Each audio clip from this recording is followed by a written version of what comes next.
कुछ भी पंकज को होगा ना, इसका जी मार के सारी लाली होगा। तो यहाँ से मैं कहाँ जाऊंगी? मेरे को कुछ भी होगा ना तो सिर्फ सारी लाली आती होंगे विवेक सिंह, क्योंकि मेरे घर पे थे पंकज, तो पंकज के लिए जाना चाहिए था। तो मेरे पंकज सिंह को पकड़ के पुलिस ले गई। जी आप सबको बता दूं कि ये लड़की जो रो रो कर बोल रही है, इसका पूरा वीडियो मैं सुना हूं और पूरा वीडियो में ये लड़की यही बता रही है कि पंकज सिंह को जेल घर से उठाकर पुलिस ले गया है और उसके बाद इनको जो है पुलिस जो है बीच रास्ते में लाकर छोड़ देती है।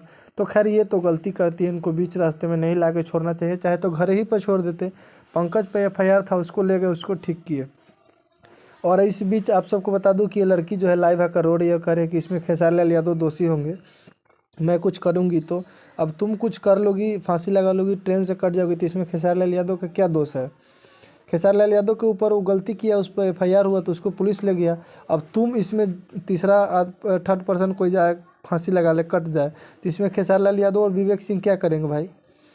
यही है अभी का फ़िलहाल का अपडेट। आप लोग को इसके बारे में क्या कहना है, प्लीज़ आप लोग कमेंट बॉक्स में कमेंट करके बताइएगा। धन्यवाद।